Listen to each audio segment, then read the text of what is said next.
থেকে সিয়াম প্রতি উত্তর করার আগে রাগে ক্ষোভে ফোন কেটে দিল দিবা। সঙ্গে সঙ্গে নম্বরটা ব্লক লিস্টে ফেলে দিল। রোজ নতুন নতুন নাম্বার দিয়ে তাকে বিরক্ত করা এই ছেলের স্বভাব হয়ে দাঁড়িয়েছে। তপ্ত শ্বাস ফেলল দিবা। সে আর ওই খুবলে খাওয়া নারীদেহ লোভী লোকটার কাছে ফিরতে চায় না, কখনোই চায় না। নিজের এই পরিণতির জন্য তার নিজের স্বইচ্ছাই সিদ্ধান্ত দায়ী। তবে কাকে দোষী করে বুকের ভিতরের জ্বালা আগুন নিভাবে সে? বিয়ের আগুনে খুনাক্ষরেও যদি টের পেত সিয়াম প্লে বয় স্বভাবের ছেলে, তবে জীবনেও সে সিয়ামের ভালোবাসা নামক ফাঁদে পা দিত না, আর না তাকে বিয়ে করতে কখনো রাজি হতো। বড় মামের বড় ছেলের বউ হওয়ার প্রস্তাব উপেক্ষা করাটা জীবনে তার যে কত বড় ভুল করেছে সেটা এখন হাড়ে হাড়ে বুঝতে পেরেছে সে। তবে তার এই সিদ্ধান্তে তার মাও যে কম দায়ী নয়। চোখ বুজে নিজের জীবনের সবচেয়ে মস্ত বড় ভুলটা করার জন্য আফসোস আওড়াতে থাকলো দিবা। গোসল ছেড়ে নামাজের বিছানায় বসে আছে কৌরি। বড়সড় ঘরটায় সে একা, আর কেউ নেই। তাকে গোসল করতে পাঠিয়ে নিহারিকা আন্টি খাবার আনার কথা বলে চলে গেছে, এখনো ফেরেননি। অথচ নামাজের বিছানার সিজদাহর জায়গায় নজর রেখেও কৌরি অনুভব করতে পারছে গভীর কোনো নজর তাকে দেখে চলেছে। কে? অনাকাঙ্ক্ষিত কোনো নজরে নজর পড়ার ভয়ে গাড় ফিরিয়ে দরজার দিকে তাকাতেও তার কেমন দ্বিধা কাজ করলো। বেশ কিছুক্ষণ হয়ে যাওয়ার পরও যখন একই ইন্দ্রিয় অনুভব করলো, ঘাড় ঘোরাতে বাধ্য হলো সে। অথচ শূন্য দুয়ারেই নজর পড়লো তার, কেউ নেই, আর না সেখানে কোনো প্রাণী দাঁড়িয়ে থাকার নিদর্শন পেল। কিন্তু হঠাৎ কেন মনে হলো এরকম? হয়তো মনের ভুল হবে, হয়তো। তোমার নামাজ পড়া শেষ হয়ে গেছে? তবে উঠে খেয়ে নাও। আবার একজন অচেনা নারী অবয়ব, শ্যামবর্ণের মিষ্টি একখানা মায়াবী মুখ, অমায়িক তার মুখের মৃদু হাসি। সে হাসি হাসি মুখে খাবারের ট্রেটা বিছানার পাশে টেবিলের রেখে কৌরির পাশে এসে দাঁড়ালেন তিনি। ফের ব্যস্ততা দেখে বললেন, সে কখন খেয়েছো তার ঠিক নেই, উঠো মেয়ে, খেয়ে নেবে। কাল দুপুরে খাওয়া হয়েছে আর খাওয়া হয়নি কৌরির। দাদি চাচিরা জোরাজুরি করেছিল খাওয়ার জন্য, কিন্তু খায়নি সে। সত্যি বলতে ক্ষুধায় কাতর সে, তবে খাওয়ার ইচ্ছেটা যেন নেই তার। উঠে দাঁড়ালো কৌরি। উঠে দাঁড়াতে ভদ্রমহিলা নামাজের বিছানাটা নেওয়ার জন্য নিচু হতে গেলে কৌরি ব্যস্ত ভঙ্গিতে তাকে থামিয়ে দিয়ে বলল, কি করছেন কি? আমি গুছিয়ে নিতে পারবো। নিচু হয়ে নামাজের বিছানাটা তুলে ভাঁজ করতে শুরু করলো কৌরি। তবে সেটা নরম স্পর্শে কৌরির কাছ থেকে নিয়ে ভদ্রমহিলা কৌরিকে বিছানায় বসিয়ে সেটা গুছিয়ে রাখতে রাখতে বললেন, সেটা তো আমি জানি তুমি পারবে। তুমি যে ভারী মিষ্টি স্বভাবের মেয়ে, এটা তোমাকে দেখেই বুঝে ফেলেছি আমি। তবে ভাবির আদেশ, তোমাকে মায়ের মতো খেয়াল করতে বলেছেন। ভাইজান অসুস্থ বিধায় তার কাছ থেকে নড়ার গতি নেই ভাবিজানের। তাই তোমার খাবারটা নিয়ে আমাকেই আসতে বললেন, আর নির্দেশ দিলেন মেয়েটার সাথে যেন মায়ের মতো ব্যবহার করি, খেয়াল রাখি। অবাক হয়ে ভদ্রমহিলার মুখের দিকে তাকিয়ে রইল কৌরি। মহিলা যে স্বভাব চরিত্রে বেশ সহজ সরল স্বভাবের, এটা বেশ বুঝলো সে। নামাজের বিছানাটা গুছিয়ে রেখে কৌরিকে চুপচাপ বেডে থাকতে দেখে তার পাশে এসে বসলেন মহিলা। ফের বললেন, মন খারাপ করো না মেয়ে, সবার বাবা মা চিরকাল বেঁচে থাকে না, এমনকি আমরাও চিরকাল বেঁচে থাকবো না।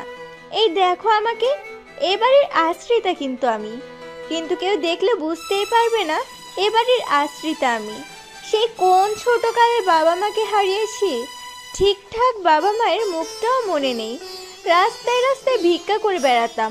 হঠাৎ একদিন ক্ষুধার জ্বালায় এ বাড়ির বড় কর্তার পা আঁকড়ে ধরেছিলাম। ওনার মনে হয় আমাকে দেখে হয়তো মায়া হয়েছিল, তাই এ বাড়িতে এনে ঠাঁই দিয়েছিলেন। সেই থেকে আমি এ বাড়িতে। কতগুলো বছর পার হয়ে গেল এ বাড়িতে। বুঝলে মেয়ে, এ বাড়ির মানুষগুলো ভিন্ন ভিন্ন স্বভাবের হলেও সবাই বেশ ভালো। কৌরির আশ্চর্যতা যেন বাড়লো সামনের মহিলার সংক্ষেপণ জীবন কাহিনী শুনে। তার থেকেও দুঃখের জীবন ছিল এই মহিলার। সঙ্গে সঙ্গে মনে মনে আলহামদুলিল্লাহ যাপন করলো কৌরি। কৌরি যে অবাক, ওনার দিকে তাকিয়ে থাকতে দেখে ভদ্রমহিলা ফের ব্যস্ততা দেখে বললেন, এই দেখো, নিজের জীবন বৃত্তান্ত খুলে বসে তোমার খাওয়া দেরি করে দিলাম। খেয়ে নাও মেয়ে, বেলা অনেক গড়িয়েছে, আসরের আজান পড়লো বলে কথা। আর কোনো কিছু প্রয়োজন হলে আমাকে একবার ডাক দিও। হঠাৎই দীর্ঘশ্বাস ফেলেন ভদ্রমহিলা। ফের বললেন, জানো মেয়ে, আমি কখনো মা হতে পারবো না, তাই এ বাড়ির প্রতিটা বাচ্চাগুলোকে আমি আমার সন্তানের নজরে দেখি। আমার নাম রানী, তাই তারা সবাই আমাকে রানী সাহেবা বলে ডাকে। যদিও রানী সাহেবা নামটা নিভান বাবাই প্রথম ডেকেছিল, সেই থেকে এই নামের উৎপত্তি। এই বাড়ির বাচ্চাগুলো রানী সাহেবা আমি, তাই আমিও রানী সাহেবা সবার সব সময়ের আবদার হাজির। তুমিও তোমার যে কোনো প্রয়োজনে আবদারে এই রানী সাহেবাকে ডাকতে পারো। মুহূর্তে দৃঢ় গম্ভীর কণ্ঠের আওয়াজ এলো, রানী সাহেবা, আমাকে এক মগ কফি দিয়ে যান তো। একগাল হেসে দিলেন ভদ্রমহিলা। সেই হাসি মন্ত্রমুগ্ধের মতো দেখল কৌরি। ভদ্রমহিলা ব্যস্ত ভঙ্গিতে উঠে দাঁড়িয়ে কৌরিকে উদ্দেশ্য করে ফের বললেন, তাড়াতাড়ি খেয়ে নেবে কিন্তু মেয়ে, মন খারাপ করে খাবার না খেয়ে কিন্তু একদম বসে থাকবে না, কেমন?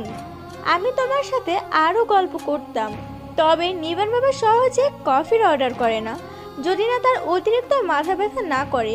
তাই সে যখন অর্ডার করে তার কাজটা সবার আগে, এটা আমার মনে হয়, বুঝলে মেয়ে? নাও এবার লক্ষ্মী মেয়ের মতো খেয়ে নাও। ব্যস্ত ভঙ্গিতে দ্রুত পা চালিয়ে চলে গেলেন ভদ্রমহিলা। সেদিকে বেশ কিছু সময় তাকিয়ে সামনে রাখা খাবারের দিকে মনোযোগ দিল কৌরি। ভাত মাখিয়ে মুখে তুলতে মনে হলো গলায় ভীষণ ব্যথা তার। এই মুখে দেওয়া ভাতের লোকমাটা কিছুতেই তার গলা দিয়ে নামবে না, ভীষণ ব্যথা করছে। মুখ থেকে বাচ্চা বের করার আগে নিজের মুখের সামনে পানি ভরা কাচের গ্লাসটা নজর পড়লো তার। কেউ একজন তার সামনে পানি ধরে দাঁড়িয়ে আছে। কৌরির একটা বিষমে গোটা বাড়ির লোক এক জায়গায় হয়ে গেল। বিষম লেগে কাঁচতে কাঁচতে গলা দিয়ে রক্ত উঠে যাওয়ার উপক্রম হলো, তবুও কিছুতেই বিষম ছাড়তে চাইল না। তখন ছোট ছোট হাতে নাফিমকে পানি নিয়ে দাঁড়িয়ে থাকতে দেখে গ্লাসটা তার হাত থেকে তড়িঘড়ি করে নিয়ে পানি খেতে গিয়ে এই বিষমের উৎপত্তি, যা এখন রূপ নিয়েছে প্রাণনাশ করা কাশিতে। কৌরির বিষমের কাশিটা প্রথমে কানে জানি মান্যতার। কৌরির রুমে এসে দেখে কৌরি অনবরত বুক চেপে কেসে চলেছে। গালে হয়তো ভাতের লোকমা ছিল, সেগুলো মেঝেতে ছড়িয়ে ছিটিয়ে আছে। আর নাফিম বয়ার্ত গলায় তাকে এটা ওটা বলে চলেছে। দৌড়ে এসে কৌরিকে ধরতে নাফিমকে বকতে থাকলো সে। এই তোকে না বলেছিলাম ওকে একদম ডিস্টার্ব করবি না, নিশ্চয়ই তোর আবল তাবল বকার কারণে এই অবস্থা ওর। আরও এটা ওটা বলতেই থাকলো মান্যতা। নাফিম শুধু বাচ্চামো অসহায় গলায় বলল, সত্যি বলছি আপু, আমি আজ আবল ডাবল বলিনি, আর কিছু কলিও নি। মান্যতাকে বকতে দেখে কাঁচতে থাকা গলায় কৌরিও নাফিমের কথা মেনে বলতে চাইল, ছেলেটা সত্যি বলছে আপু, ওকে কিছু বলবেন না, ও কিছু করেনি। তবে গলা দিয়ে শব্দ বেরই করতে পারলো না, শুধু মাথা ঘন ঘন নাড়িয়ে মান্যতা বকতে নিষেধ করলো। মান্যতা সেটা বুঝলো কি বুঝলো না, কৌরির কাশি না থামতে দেখে এবার জোর গলায় মাকে ডাকতে থাকলো। এক পর্যায়ে মান্যতার গলার জোরালো স্বর শুনে সবাই এসে হাজির হলো কৌরিকে থাকতে দেওয়া ঘরে। শান্তনা রহমান এসে তড়িঘড়ি কৌরির পাশে বসতে বসতে ছেলেকে ভয়ার্ত নজরে দাঁড়িয়ে থাকতে দেখে কিছুটা আন্দাজ স্বরূপ ছেলেকে বকতে থাকলেন। সেটা শুনে সে অনবরত কাশি গলায় কৌরি কোনো মতে বাদবাদ স্বরে বলল, ও কিছু করেনি, ওকে বকবেন না। নাফিমকে ছেড়ে কৌরিকে নিয়ে ব্যস্ত হলো সবাই। মাথায় হাত বুলানো, ফের পানি খাওয়ানোর, কোনো কিছুতেই যেন কাশি কমল না কৌরির। এক পর্যায়ে নিহারিকা বেগম এসে কৌরিকে নিজের সাথে ঝাপটে ধরে তার পিঠের মেরুদণ্ডে মৃদুভাবে হাতের তালু দিয়ে আঘাত করতেই আস্তে আস্তে বিষম ছেড়ে জোরালো কাশি থেকে মৃদু কাশিতে পরিণত হলো কৌরি। ততক্ষণে গলা চিরে রক্ত বের হয়ে গেছে, এখানে ছেড়ে ছেড়ে কেসে চলেছে সে অবস্থায় নিহারিকা বেগমকে শক্তপোক্ত করে দুহাতে ঝাপড়ে ধরে গলা ছেড়ে কেঁদে দিল। গলা দিয়ে যদিও কথা বের করতে কষ্ট হলো, তবুও কান্নারত ভাঙা ফেসফাসে সরে বলল, আমি খেতে পারছি না, গলায় প্রচণ্ড ব্যথা করছে, গলা দিয়ে কিছুতেই খাবার নামতে চাইছে না আমার, আমি পারছি না খেতে। ফুপিয়ে কেঁদে চলল কৌরি। দীর্ঘশ্বাস ফেলে নিহারিকা বেগম মমতাময়ী স্পর্শে নিজের সাথে আগলে নিলেন কৌরিকে। ফের মাথায় হাত বুলাতে থাকলেন, তবে সান্ত্বনা স্বরূপ একটা বর্ণও মুখ দিয়ে বের করলেন না। সান্ত্বনা স্বরূপ কি বাণী দেবেন মেয়েটাকে, এটাই যেন তৎক্ষণাৎ মাথায় এলো না ওনার। তবে রুমের মধ্যে দাঁড়িয়ে থাকা রানী সাহেবাকে বললেন, রানী, ওর জন্য গরম স্যুপ জাতীয় কিছু বানিয়ে নিয়ে এসো, পাতলা করে সুজি রান্নাও করতে পারো, যাও। আমি আর কিচ্ছু খেতে চাই না। কান্নারত কৌরির কথায় বিনিময়ে নিহারিকা বেগম কিছুই বললেন না, শুধু রানী সাহেবাকে চোখ দিয়ে ইশারা করলেন যেতে। মেয়েটার শরীর কাঁপছে, ক্ষুধায় কাঁপছে নাকি অতিরিক্ত কাঁচতে কাঁচতে ছেড়ে দেওয়ার কারণে বুঝতে পারলেন না তিনি।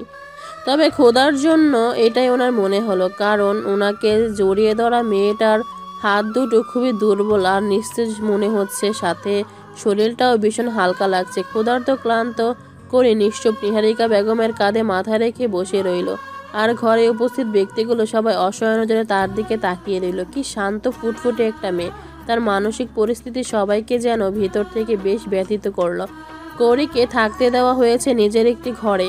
সেই ঘর থেকে বের হয়ে রানী সাহেবা দ্রুত পায়ে কিচেনের দিকে চলে গেলেন, আর তার পিছে ধীর পায়ে বের হলো নাফিম। মাথা নিচু করে ছেলেটা এগিয়ে সিঁড়িপথ ধরল। সে সিঁড়িটার পার করে দোতলার টানা বারান্দায় পা রাখতেই নজরে নজর স্থির মোটা সোটা একজোড়া পা। তড়িৎ গতিতে বুঝতে পারল পা জোড়া কার। মুখ উঁচু সেই ব্যক্তির দিকে তাকালো নাফিম। সবসময় শক্ত চোয়ালের শীতল নজরখানা নজর বিদ্ধ হলো। কালো ট্রাউজার আর অ্যাশ কালারের টি শার্ট পরা পাহাড়ের মতো উঁচু লম্বা মানুষটা শটান দাঁড়িয়ে আছে। নাফিমকে তাকাতে দেখে মুহূর্তে প্রশ্ন করলো সামনে স্থির দাঁড়িয়ে থাকা মানুষটি। সবাই ওভাবে ছোটাছুটি করে ও রুমে গেল কেন? কি হয়েছে নাফিম? দাদাভাই এরকম ভয়ঙ্কর গম্ভীর গলায় সবসময় কথা বলে কেন বুঝে আসে না নাফিমের। এভাবে কথা বললে তার যে সহজ কথাগুলো গুলিয়ে যায় এটা জানে না দাদাভাই। কেন ছোট দাদাভাইয়ের মতো তার সাথে একটু সহজ গলায় কথা বলতে পারে না? আমি কিছু জিজ্ঞেস করেছি নাফিম। আমার ভুল করেই ভাত খেতে পারছে না, খেতে গিয়ে বেজাম লেগেছে তাই কাঁদছে। আমার ফুলকৌড়ি মানে? থম মতো খেলো নাফিম। কার সামনে দাঁড়িয়ে কথা বলছে মুহূর্তেই যেন ভুলে বসলো সে। কথা শুধরে নিতে ফের চটপট গলায় বলল, আমার নয়, তোমার ফুলকলি। আমার ফুলকৌড়ি। সময় নিয়ে ধীর কণ্ঠে বাক্যগুলো উচ্চারণ করলো নিভান। মুহূর্তে গভীর কালো বাদামি মিশেলে নজর জোড়া আরও শীতল হলো তার। সেটা দেখে আরও ঘাবড়ে গেল নাফিম। নিজের কথার ভুলটা বুঝতে পেরে চোখ মোটা মোটা করে ফেললো সে।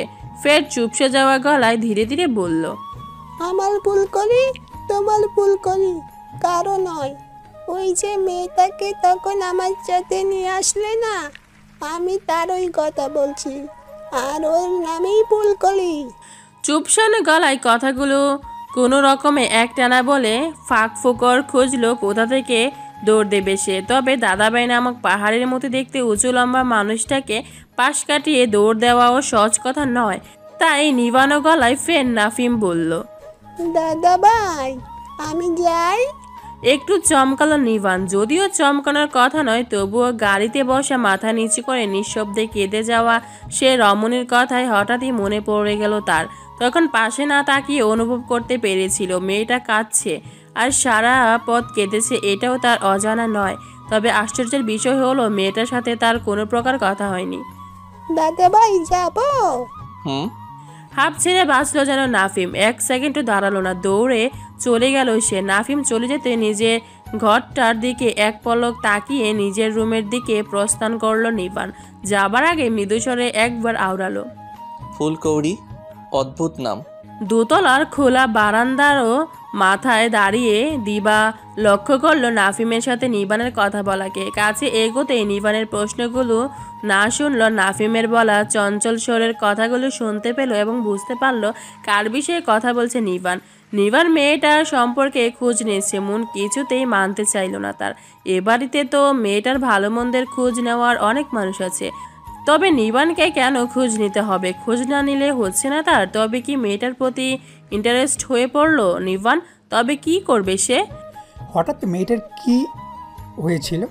নিহারিকা বেগম ঘরে ঢুকতে বেডের উপর শয়নরত জাহিদ হাসান সাহেব জিজ্ঞেস করলেন। সশব্দে দীর্ঘশ্বাস ছেড়ে স্বামীর কাছে এগোলেন তিনি। পাশ গিয়ে বসতেই বললেন, অতিরিক্ত কান্নাকাটির ফলে গলা ব্যথা করে ফেলেছে, তাই খাবার খেতে গিয়ে গলায় আটকে গিয়েছিল। সেই খাবার গিলবার জন্য তাড়াহুড়ো করে পানি খেতে গিয়ে বিষম লাগিয়েছে। এখন কি অবস্থা? এখন ঠিক আছে, তবে ভাত খেতে পারিনি।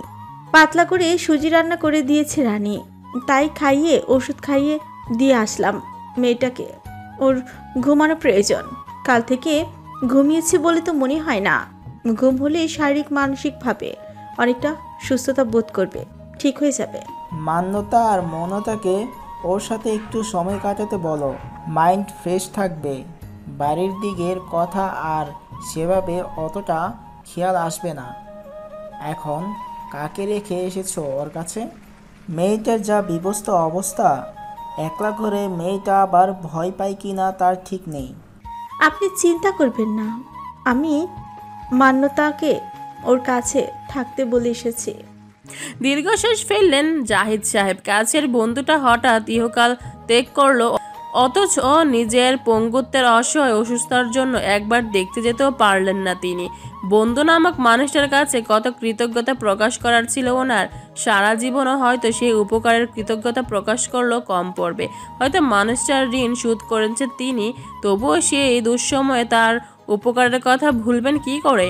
যেখানে নিজের আপন রক্ত সম্পর্কিত ভাইয়েরা তাই মুখ ফিরিয়ে নিয়েছিলেন, সেখানে ওই বন্ধু নামক মানুষটা যে ওনার দিকে বন্ধুত্বের হাত বাড়িয়ে দিয়ে সাহায্য করেছিলেন। তপ্ত শ্বাস ফেলে নিহারিকা বেগমের হাতের উপরে হাত রাখলেন জাহিদ সাহেব। ফের বললেন, মেয়েটার দিকে খেয়াল রাখো নিহারিকা। একটা সময় মুখ থুবড়ে পড়তে গিয়ে ওই মেয়েটার বাবা আল্লাহর রহমত স্বরূপ সেই থুবড়ে পড়া থেকে আমাকে উদ্ধার করেছিল, এটা মনে রেখো। ওরা যেন একটু অযত্ন না হয়। আমি জানি তুমি থাকতে তা কখনো হবে না, তবুও বলছি কারণটা তুমি জানো। তবুও কারণটা বাদে মেয়েটা কিন্তু আহসানের জকের ধন ছিল, অতিরিক্ত আদরের ছিল, যার জন্য ভাবি সাহেবা তার নিজের জীবন তুচ্ছ মনে করেছিল। আহসান আর দ্বিতীয় বিয়ে করার কথা ভাবেনি। সেই মেয়েটাকে ভালো না রাখতে পারলে সেখানে গিয়ে তো আমাকে তার কাছে জবাবদিহি করা লাগবে। আর জবাবদিহিতে যে বড় কথা আমার বিবেক, আমার বিবেচনা। আমাকে যেন আমার বিবেক বিবেচনার কাছে কখনো ছোট বা অসম্মান হতে না হয়। আমি সারা জীবন কিভাবে চলেছি তুমি তো দেখে এসেছো। নিহারিকা বেগম চুপচাপ স্বামীর কথাগুলি শুনলেন। ফের জাহিদ সাহেবের শক্তপোক্ত হাতটার উপর নিজের অন্য হাতটার কোমর স্পর্শে রেখে নমনীয় গলায় বললেন, বলেছি তো আপনি দুশ্চিন্তা করবেন না। ও এবারে অন্য সব ছেলে মেয়েদের মতো করে থাকবে, তাই অযথা চিন্তা করে প্রেশার বাড়িয়ে নিজেকে আরও অসুস্থতার দিকে ঠেলে দিবেন না। আমাকে সেবা করতে তোমার খুব কষ্ট হয় তাই না নিহারিকা? মধ্যবয়স্ক সুদর্শন জাহিদ সাহেবের মুখের দিকে নিটল নজরে ফেলল নিহারিকা বেগম। যৌবন বয়সে মানুষটা অতিমাত্রায় সুদর্শন ছিল, এখনও সেই সৌন্দর্যের বিন্দু পরিমাণ ঘাটতি হয়নি। যদিও বয়স বেড়েছে, পঙ্গুত্বের অসহায়তা তাকে ঘরে শুয়ে বসে থাকতে হয়, তবুও সৌন্দর্য বিনষ্ট হয়নি। সুদর্শন শরীরের যৌবন বয়স চলে যাওয়ার সাথে সাথে পরিবর্তন এসেছে, তবে সেই পরিবর্তনগুলো যেন আরও তার সুদর্শনতা বাড়িয়ে দিয়েছে। এই মানুষটার কাছে তিনিও খুবই ঋণী। সেখানে তাকে সেভাবে করতে কষ্ট অনীহা, তা কি করে সম্ভব? সময় নিয়ে উত্তর দিলেন নিহারিকা বেগম। এটা কেমন কথা? আপনার এতদিনে মনে হলো তাই? আমি বিরক্ত হই আপনার সেবা করতে। তবে যে বলতে হয়, আমিও তো আপনার কাছে ঋণী।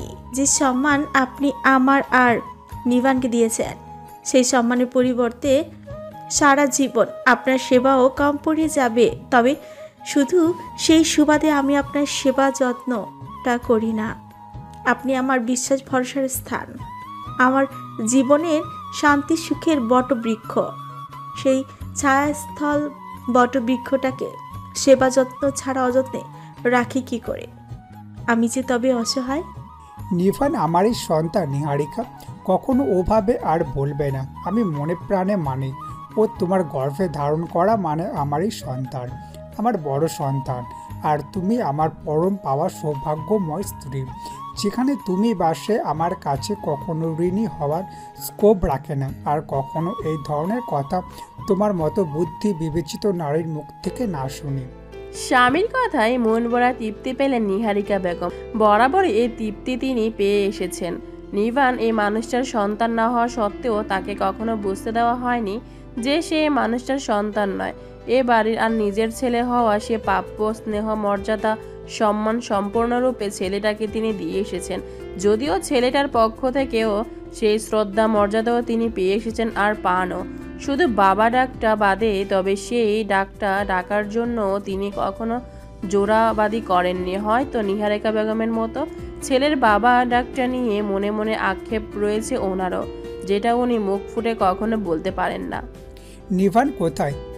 এত পথ জার্নি করে এসে আবার অফিসে গেছে নাকি? এসে তো আমার সাথে দেখা করলো না। সচকিত হলেন নিহারিকা বেগম। বললেন, না, ও অফিস যায়নি, বাড়িতেই আছে তো। ডেকে দাও তো দেখি, ওই দিকের খবরাখবর একটু শুনি। আমার মেয়েটা উঠলে আমার কাছে একবার নিয়ে এসো। আচ্ছা। বলে উঠে দাঁড়ালেন নিহারিকা বেগম। রুম থেকে প্রস্থান করার আগে জাহিদ সাহেব ফির বললেন, আমাকে একটু উঠিয়ে বসিয়ে দিয়ে যাও, তবে ও আসলে কথা বলতে সুবিধা হবে। জাহিদ সাহেবকে উঠে বসিয়ে দিয়ে নিহারিকা বেগম নিবানকে ডাকতে গেলেন। তাকে ডেকে দিয়ে তিনি আর বাবা ছেলের মধ্যে থাকলেন না। দরজায় করাঘাত পড়তেই সেদিকে নজর দিলেন জাহিদ সাহেব। নিবানকে দেখে ভিতরে আসতে বললেন। লম্বা লম্বা পা ফেলে ভিতরে এলো নিবান। বেডের পাশে অবস্থানরত ড্রেসিং টেবিলটার সামনে থেকে চুলটা টেনে খাটের পাশ ঘেঁষে বসলো সে। বসা মুহূর্তে হাতের ফাইলটা এগিয়ে দিল জাহিদ সাহেবের দিকে। নিবানের হাতের পুরনো ফাইলের দিকে তাকিয়ে কপাল কুঁচকে ফেলেন জাহিদ সাহেব। অফিস ফাইলটা তো এমন নয়, জিজ্ঞেস করলেন, কিসের ফাইল এটা? আহসান আঙ্কেলের আম্মা দিয়েছেন, বলেছেন আপনার কাছে দিতে। আমি দেখিনি। ফাইলটা হাতে নিলেন জাহিদ সাহেব। মুহূর্তে নিবানের সামনে খুললেন সেটা। মনোযোগ দিয়ে ভিতরের কাগজপত্রগুলো দেখতে দেখতে বললেন, মেয়েটার নাম জানো কি? জাহিদ সাহেবের মুখের দিকে আশ্চর্য হয়ে তাকিয়ে রইল নিবান। মেয়েটার নাম কি সে তো জানে না। কাল যখন জাহিদ সাহেব তাকে ডেকে বলল ওনার এক কাছের ঘনিষ্ঠ বন্ধু মারা গিয়েছেন, সেখানে ওনার অবশ্যই উপস্থিত থাকা দরকার। তিনি তো যেতে পারবেন না। এই বাড়ির কেউ একজনের উপস্থিত থাকাটা সেখানে জরুরি। আর ছেলে মানুষ বলতে উপস্থিত তখন নিবান ছাড়া কেউ বাড়িতে ছিল না। তাই নিবানকে যাওয়ার কথা বললেন তিনি। নিবান ওনাকে বাবা বলে না ডাকলো সহজে ওনার আদেশ নিষেধ ফেলে না, তাই সময় নিয়ে রাজিও হয়েছিল। সেখানে যেতে যেতে প্রায় দাফন কার্য শেষ হয়ে গিয়েছিল আহসান আঙ্কেল নামক মানুষটার। নিজের পরিচয় জানান দিয়ে কবর জিয়ারত করে। আহসান আঙ্কেলের মা নামক বিদ্যাকে বলে যখন চলে আসবে তখন ক্রন্দরতন অসহায় মুখে বিদ্যা জাহিদ সাহেবের সাথে একটু কথা বলতে চাইলেন। নিবানও না করতে পারেনি। জাহিদ সাহেবের নম্বরে ফোন দিয়ে ধরিয়ে দিয়েছিলেন। তাদের মধ্যে কি কথা হয়েছিল নিবানের জানা নেই। তবে জাহিদ সাহেবের সাথে বিদ্যা ভদ্রমহিলার কথা বলা শেষ হলে যখন তাকে ফোনটা ধরিয়ে দেওয়া হলো, জাহিদ সাহেব শুধু তাকে এইটুকু বললেন, মেয়েটা কে তোমার সাথে করে নিয়ে এসো ইরফান। মেয়েটাকে নিয়ে যখন চলে আসতে চাইলো নিবান আরেক ঝামেলায় পড়েছিল। এমনিতে মেয়েটা তো আসতে চাইছিল না, তার উপর মেয়েটার চাচারও তাকে আসতে দেবে না। তার মধ্যে থেকে মেয়েটার এক চাচাতো ভাইও খুবই উগ্র আচরণ করেছিল। মেজাজ তো নিবানেরও চড়ে গিয়েছিল। তবে মৃত্যু বাড়িতে অশোভনীয় আচরণ করাটা ঠিক হবে না বিদায় নিজেকে কন্ট্রোলে রেখেছিল। বিদ্যা ভদ্র মহিলা আবারও জাহিদ সাহেবকে ফোন দিয়ে ওনার ছেলেদের কাছে ধরে দিতে বললেন। নিবান ঝামেলা থেকে মুক্ত হতে সহজ সমাধান হিসাবে তাই করলো। জাহিদ সাহেবের ফোন ধরতে আহসান আঙ্কেলের মেজো ভাই নামক লোকটা কেমন মিয়ে গেল। পরবর্তী আর ঝামেলা করেনি। মেয়েটাকে চুপচাপ তার সাথে আসতে দিয়েছিল। তবে ওই উগ্র মস্তিষ্কের ছেলেটাকে সহজে শান্ত করা যাচ্ছিল না। সেটা আর সামান্যতম গুরুত্ব দেওয়ার প্রয়োজন মনে করেনি নিবান। মেয়েটাকে নিয়ে চলে এসেছিল। গাড়ি ছেড়ে দেওয়ার মুহূর্তে বিদ্যাভদ্র মহিলা তড়িঘড়ি করে তার হাতে ফাইলটা ধরিয়ে দিয়েছিলেন। তখনও মেয়েটা না আসার জন্য বাহানা করেই যাচ্ছিল। নিবান হঠাৎ মনোযোগ বিচ্ছিন্ন হওয়ায় ডাকটা নিবানকে একটু চমকালো। কি জিজ্ঞেস করেছিলেন জাহিদ সাহেব মনে হতে আবারও খেয়াল হলো না। মেয়েটাকে সেভাবে খেয়াল করেছিল সে, আর না তাদের মধ্যে কোনো কথা হয়েছিল। তবে মেয়েটার নাম বলবে কি করে সে?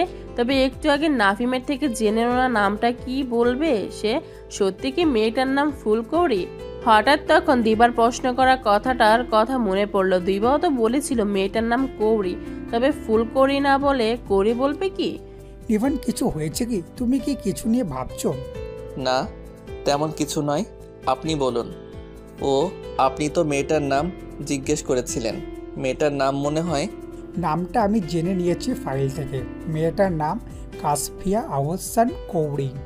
নিবানের চুপ থাকা দেখে জাহিদ সাহেব বুঝতে পেরেছিলেন মেয়েটার নামটা সম্পর্কে নিবান খ্যাত নয়। তবে ফাইলের বিভিন্ন কাগজের মধ্যে মেয়েটার স্কুল কলেজে সম্পর্কিত কাগজও আছে।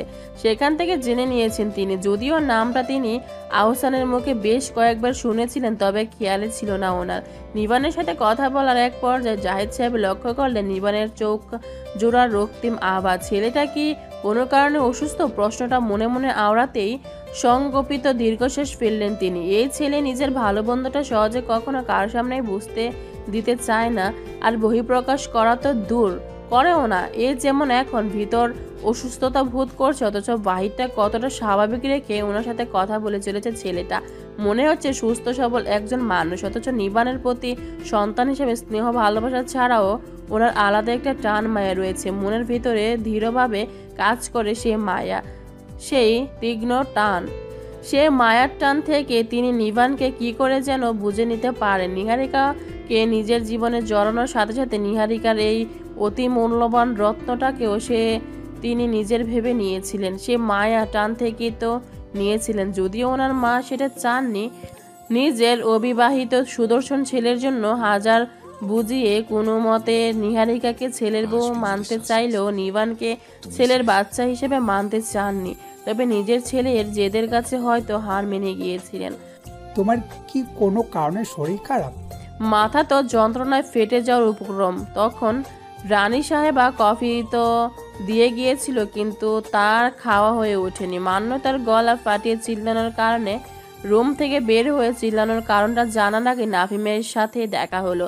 ওর সাথে কথা বলে রুমে গিয়ে দেখলো কফি ঠান্ডা হয়ে গেছে।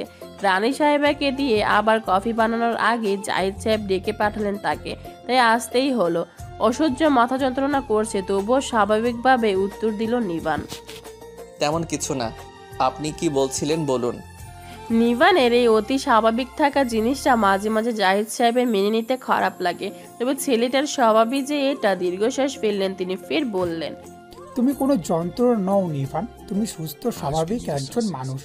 আর সেই মানুষের ভালো লাগা খারাপ লাগা থাকবে, ভালো মন্দ সুস্থ অসুস্থ সকল প্রকারের অনুভূতি থাকা স্বাভাবিক। যেখানে নিজ থেকে এত চেপে রাখা উচিত নয়, রাখলে চলে না। নিজের ভালো মন্দ অনুভূতিগুলো সবার কাছে প্রকাশ না করা গেলেও অর্থাৎ প্রকাশ করতে তুমি না চাইলেও নিজের জীবন থেকে বন্ধু সুলভ কাউকে না কাউকে বেছে নিয়ে সেই ভালো মন্দ অনুভূতিগুলো প্রকাশ করা উচিত। সেটা বাবা মা ভাই বোন অথবা তোমার জীবনের একান্ত কোনো ব্যক্তি, যে কেউ হতে পারে। তবুও বলতে হয়, নিজের জীবন নিয়ে এতটা বেখেয়ালি বা অনুভূতি শূন্য হলে চলে না। থামলেন জাহিদ হাসান সাহেব। আজ নতুন নয়, নিবানের নিজের প্রতি এই আচরণের জন্য এরকম উপদেশ আদেশ প্রায়ই তিনি দিয়ে থাকেন। তবে ছেলেটা বরাবরই চুপচাপ শোনে, অতঃপর যা তাই। নিবানের শিথিল হয়ে থাকা মুখের দিকে তাকিয়ে ফের বললেন, আমার মনে হচ্ছে তুমি মাথা ব্যথার অসুস্থতার অনুভব করছো, যাও গিয়ে রেস্ট নাও। এই বিষয়ে আমি পরে তোমার সাথে কথা নেব। শব্দটা উচ্চারণ করে মাথা নাড়িয়ে সম্মতি দিয়ে টুল ছেড়ে উঠে দাঁড়ালো নিবান। ফের লম্বা কদম ফেলে কয়েক পা সামনে আগাতেই পিছন থেকে ফের জাহিদ সাহেব ডেকে উঠলেন তাকে। নিবান? হয়তো পিছে ডাকা মানুষটা তাকে পুনরায় ডেকে কি বলতে চাইছে এটা নিবানের জানা। চোখ জোড়া বন্ধ করে শ্বাস ফেলে তৎক্ষণাৎ আবার চোখ জোড়া খুলে ফেললো সে। নিবান পিছে ফিরতে জাহিদ সাহেব কিছুটা স্নেহশীল গলায় বললেন, আমি তোমার বাবা, সেটা তুমি মানো কি না তা আমার বিশেষ জানা নেই, তবে আমি মানি। বাবা ছেলের সম্পর্কে জোরে বলছি না, নিজেকে তোমার একজন বন্ধু সুলভ আপনজন ভেবে তোমার ভালো মন্দের অনুভূতিটা আমাকেও জানাতে পারো, নির্দ্বিধায় বলতে পারো তোমার ভালো মন্দটা আমাকে। উত্তরস্বরূপ নিবান ফের মাথা নাড়িয়ে সম্মতি জানিয়ে চলে গেল।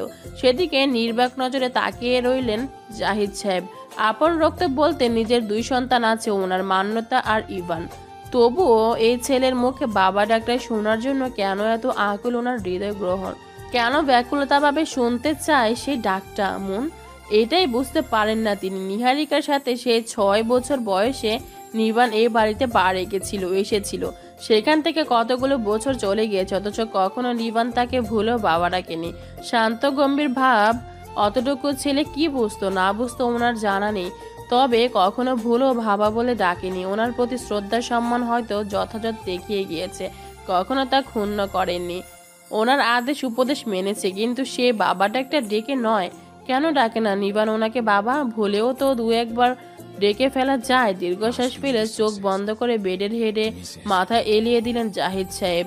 তবে কি বাবা নামক আচার ব্যবহার কোনো ত্রুটি থেকে গেছে ওনার? এত তাড়াতাড়ি কথা শেষ হয়ে গেল আপনাদের? মুহূর্তে এই বিষণ্ণতা কাটিয়ে নিহারিকা বেগমের লাবণ্যময় মুখের দিকে তাকালেন জাহিদ সাহেব। মুহূর্তে এই বিষণ্ণতা কেটে গেল। ওনার বয়স বেড়েছে, 3 ছেলে মেয়ের মা হয়ে গিয়েছে, একটা গোটা সংসারের খেয়াল ধ্যান নিয়ন্ত্রণ করে চলেছে। অসুস্থ একজন রুগ্ন ব্যক্তিকে টেনে চলেছে বছরের পর বছর, অথচ রূপ লাবণ্যে কোথাও সেই বয়স পরিশ্রমের ঘাটতি নেই। এই লাবণ্যময় নারী সে 18 পার হয়ে গিয়েছে 2.5 যুগ আগেই, অথচ সে রূপ সে লাবণ্য বেশি হয়েছে ছাড়া ঘাটতি পড়েনি। এই মুখটা দেখলে সব কষ্ট বিষণ্ণতা কেটে গিয়ে শান্তি ভর করে মনে। ওকে 1 কাপ আদা চা বানিয়ে দাও নিহারিকা। কাকে?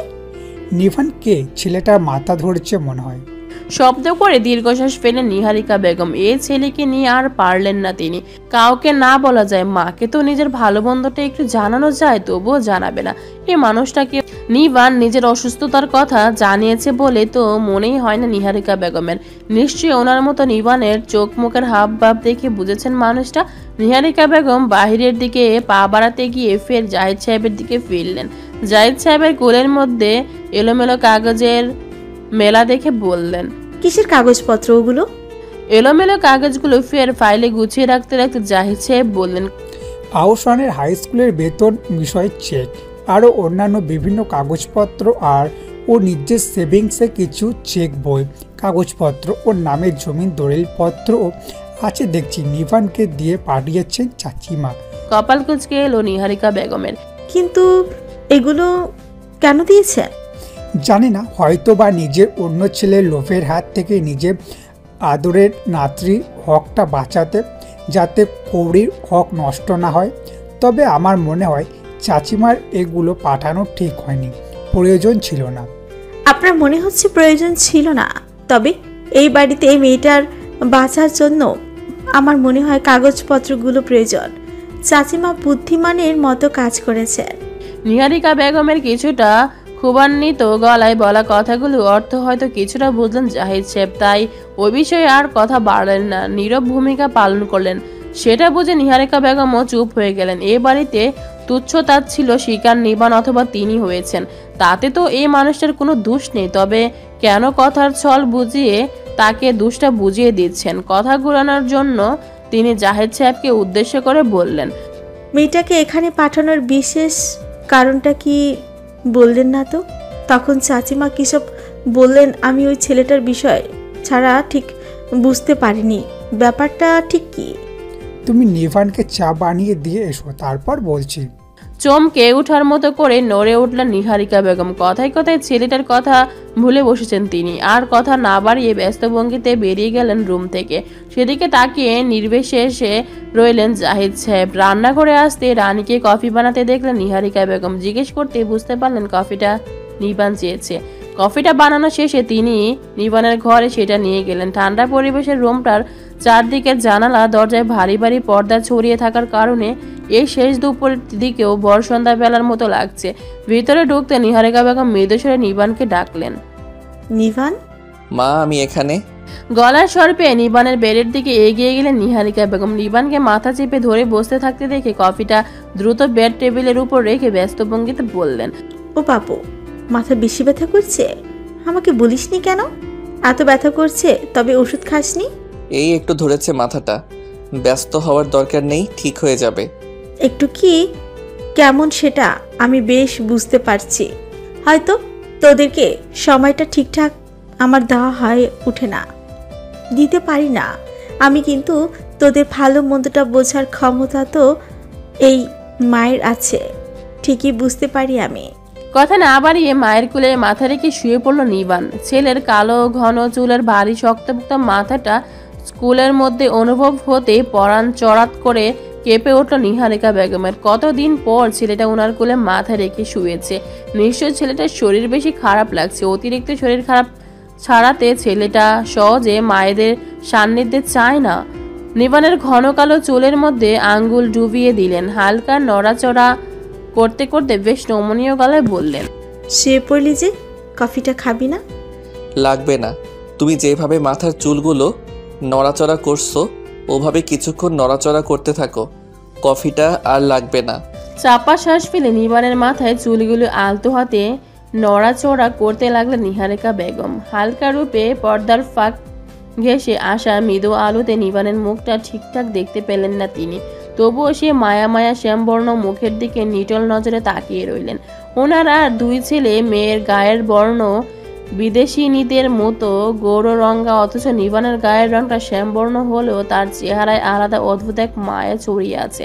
শক্তপোক্ত চোয়ালের গম্ভীর চোখ মুখের দিকে তাকালে আলাদা টান শান্তি অনুভব হয়। সেই মায়াটা অন্যদের গৌর রঙা মুখাবয়ে তিনি খুঁজে পান না। যদিও সকল সন্তানের প্রতি স্নেহ মমতা ওনার সমান, তাদের সবাইকে তিনি সমানরূপে ভালোবাসেন, তবে নিবানের প্রতি মায়া টানটা যেন অন্যরকম। হয়তো মা ডাকটা তিনি এ ছেলের মুখে প্রথম শুনেছিলেন, তাই নারীত্বের যে মা হওয়ার বড়সড় অনুভূতিটা তো তিনি এ ছেলে জন্ম হওয়ার মাধ্যমে লাভ করেছিলেন। তবে ছেলেটা এই মায়া মায়া চেহারাটা পেয়েছে তার বাবার চেহারার মতো। সংগোপনে দীর্ঘশ্বাস পেলেন নিহারিকা বেগম, তবে নিষ্পলক নজর নিবানের আবাছা মুখাবয়ব থেকে সরালেন না। ডাকলেন তিনি, ও বাপু। ছোট করে ডাক শুনল নিবান। তোর তো ঠিকঠাক খেয়াল খোঁজ খবর রাখতে পারি না আমি। ও বাপু, একটা বিয়ে করে ফেল না, বয়স তো কম হলো না। নিহারিকা বেগমের কথায় নীরব থাকলো নিবান। সময় করাতে ছেলেকে উত্তর দিতে না দেখে ফের নিহারিকা বেগম বললেন, কিরে, আমি কি বলছি শুনছিস? নিবান ফের ছোট করে উত্তর দিল, কি করছিস? বয়স তো কত হয়েছে খেয়াল আছে?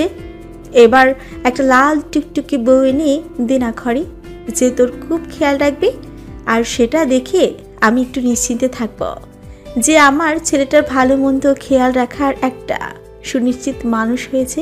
উত্তর দিল না নিবান। সেটা দেখে নিহারিকা বেগম মিছি মিছি বিরক্ত দেখিয়ে বললেন, কি হলো বল না, মেয়ে দেখবো।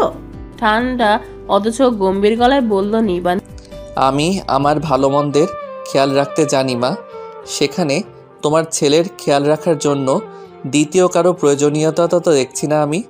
যেদিন প্রয়োজনীয়তা অনুভব করব সেদিন না হয় ভেবে দেখব। বয়স কত হয়েছে খেয়াল আছে তোর? প্রয়োজন নেই মানে কি? তুই কি এখনো দিবার বিষয়টা নিয়ে আপসেট আছিস?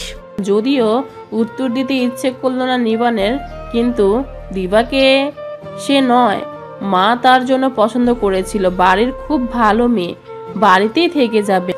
আর সে দিবাকে যাচাই বাছাই না করে মায়ের পছন্দ সম্মতিকেই স্বীকৃতি দিয়েছিল।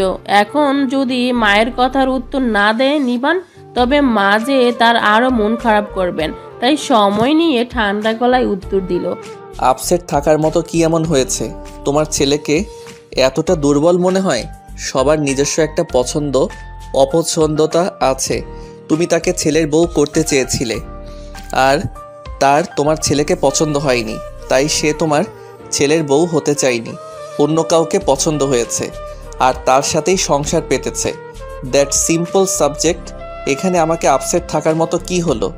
পছন্দ অপছন্দতা তারও থাকতে পারে, তাই বলে সেই বিষয়টা ধরে আমি আপসেট থাকবো, এটা তোমার মনে হলো কি করে? থামলো নিবান। সময় নিয়ে ফের বিরক্ত মাখা দৃঢ় গলায় বলল, আর কখনো এই বিষয়ে কথা বলতে বা শুনতে চাই না আমি। ওই বিষয়টা নিয়ে আমাদের কথা এখানেই শেষ। বিষয়টা নিয়ে আর কখনো নড়াচড়া করবে না। নিবানের ধীর গম্ভীর গলার কথাগুলো শুনে আর কথা বাড়ালেন না নিহারিকা বেগম। যে বিষয়টা নিবানের পছন্দ নয় তা নিয়ে দ্বিতীয়বার কথা বলার আগ্রহ সে দেখায় না। পছন্দ নয় তার, তবে নিবানের মতো ছেলের বউ হতে কেউ অস্বীকৃতি জানাবে বা না করতে পারে, এটা নিহারিকা বেগমও মানতে ঠিক নারাজ। নিজের ছেলে বলে নয়, তবে নিবানের মতো আলাদা ব্যক্তিত্বপূর্ণ ছেলে খুবই কম দেখা যায়। সেই নিবানের প্রতি দিবার চাল চলন, চাহুনি বলা, এগুলো দেখেই তো তিনি দিবাকে নিবানের বউ করার প্রস্তাব রেখেছিলেন, যেটা নিবানও ঠিকঠাক জানতো না। তবে কি কারণে হঠাৎই মেয়েটা নিবানের বউ হতে অস্বীকৃতি জানালো? সিয়ামের সাথে মেয়েটার আগে থেকে সম্পর্ক ছিল এমনটা তো নয়, তবে কি কোনো কারণে ডালিয়া বেগমকে বুঝিয়ে শুনে বাহিরের সৌন্দর্য আর অর্থের চাকচিক্যের মুহে ডুবিয়ে দিয়েছে, যার পরিণত এখন মেয়েটা হয়তো হাড়ে হাড়ে অনুভব করছে। সকালবেলা নিজেকে রেডি করে নিয়ে অফিসের উদ্দেশ্যে যখন বের হচ্ছিল নিবান, অচেনা একটা নম্বর থেকে কল এলো ফোনে। ফোনটা রিসিভ করতে বুঝতে পারলো আহসান আঙ্কেলের আম্মা। বৃদ্ধা মহিলা তার নাতনির সাথে কথা বলতে চান। কালকে নিবান চলে আসার সময় ভদ্র মহিলা তার নম্বরটা নিয়েছিলেন। আর এ বাড়ির কারো সাথে আগে সেভাবে ওনার যোগাযোগ না থাকায় নিবানের নম্বরে কল করেছেন।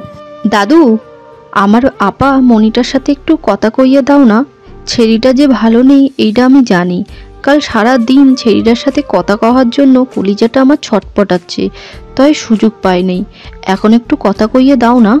বৃদ্ধা মহিলার আকুলতার কাছে নীরব থাকলো নিবান। তার জীবনে কঠিন ত্রুটিগুলোর মধ্যে একটি হলো সে কখনো কাউকে সান্ত্বনা স্বরূপ মিষ্টি মিষ্টি বানিয়ে ওড়াতে পারে না। এই বিষয়ে শূন্য অনুভূতি তার। ভদ্রমহিলা আবারও আকুলিত কণ্ঠে নিজের নাতনির সাথে কথা বলার জন্য অনুরোধ করলেন। তোমাকে কি বিরক্ত করলাম দাদু? একটু কি দেওয়া যায় না ছেড়িটার কাছে? আপনি শান্ত হন, আমি দিচ্ছি। সিঁড়ি দিয়ে নিচে নামছিল নিবান। আশেপাশে নজর দিতেই দেখলো ড্রয়িং রুমের আশেপাশে কেউ নেই। কি করবে ভাবতে সময় নিতেই দেখলো মান্যতাকে ভার্সিটির জন্য রেডি হয়ে বের হতে। স্বভাব মতোই গম্ভীর গলা ডাক দিল নিবান। মান্য। দাঁড়িয়ে পড়লো মান্যতা। বরাবরই বড় দাদাভাইয়ের ডাকে কলিজা চমকিয়ে ওঠে তার, কারণ তার ডাকটা মানে আতঙ্ক। কিছু বলবে দাদা ভাই? বিনা বাক্যে নিজের ফোন মান্যতার দিকে এগিয়ে দিল নিবান। ভরাট গলায় বলল, ওই মেয়েটার দাদু তার সাথে কথা বলতে চাইছে, ফোনটা দিয়ে এসো তার কাছে। ফোনটা হাতে নিয়ে চঞ্চল পায়ে চলে গেল মান্যতা। নিবান গিয়ে বসলো ডাইনিং টেবিলে। নিহারিকা বেগম সেখানে নেই। শান্তনা বেগম খাবার রেডি করছিলেন। নিবানকে ডাইনিং টেবিলে বসতে দেখে একটু আশ্চর্য হলেন। রাতের খাবার টেবিলে ছাড়া নিবানকে সহজে ডাইনিং টেবিলে দেখা যায় না। তবে স্বভাবসুলভ নিজের মৃদু হাসিটা এক ঝলক মুখে ফুটিয়ে খাবার দিতে ব্যস্ত হলেন। আজ আপাতত সকালে ডাইনিং টেবিল ফাঁকা। মৌনতা আর নাফিম হয়তো খেয়ে স্কুলে চলে গিয়েছে। সকাল 8:30 থেকে তাদের স্কুল। মান্যতা হয়তো যাবার জন্য খেয়ে বের হচ্ছিল। আর ইভান, তার হয়তো কাল মাস্টার্সের এক্সাম শেষ হওয়ার রিল্যাক্সে নিশ্চিন্তে ঘুমাচ্ছে। আজ হয়তো তার সকাল হবে দুপুর 2টো অথবা তারও পর। জাহিদ সাহেবেরা 4 ভাই, সম্পর্কের টানাপোড়েনের শুধু 2 ভাই এ বাড়িতে থাকেন, জাহিদ হাসান আর ওনার ছোট ভাই শাহেদ হাসান। আপাতত শাহেদ হাসান বাড়িতে নেই, অফিসের কাজে শহরের বাইরে অবস্থান করছেন। না হলে সকালের এই সময়টাতে তাকেও ডাইনিংয়ে পাওয়া যায়। সকালে নিজের ইচ্ছাধীন নাস্তাটা শান্তনা রহমান সামনে দিতে খাবারে মনোযোগ দিল নিবান। মান্যতা গিয়ে কৌরির কাছে ফোনটা দিল। কে ফোন দিয়েছে সেটাও বলল। ফোনটা কানের পাশে ধরতে আচমকা একটা কড়া মিষ্টি সুবাস কৌরির নাক ছুঁয়ে মস্তিষ্কে গিয়ে বিঁধল। সমস্ত শরীর শিরশির করে উঠল তার। এই সুগন্ধটার তীক্ষ্ণ সুবাসটা সে আগেও অনুভব করেছে। কখন? কাল। হ্যাঁ, কাল সারা পথ এই সুবাসিত গন্ধটা তার নাকের চৌদারে ঘুরে বেড়াচ্ছিল। যতক্ষণ না পর্যন্ত সে মানুষের পাশ থেকে দূরে গেছে ততক্ষণ পর্যন্ত এই সুবাসটা ছড়িয়েছিল তার আশপাশে। তবে ফোনটা কি সেই মানুষটার? ও আপা, খুব রাগ হইছে এই দাদি আপার উপর, কথা কইবি না? ও আপা, কেমন আছিস তুই? চমকে উঠল কৌরি। কোন খেয়ালে ডুবেছিল সে? ওপাশে যে দাদি আপা এক নাগারে কথা বলে চলেছে, তবুও সেদিকে খেয়াল নেই তার।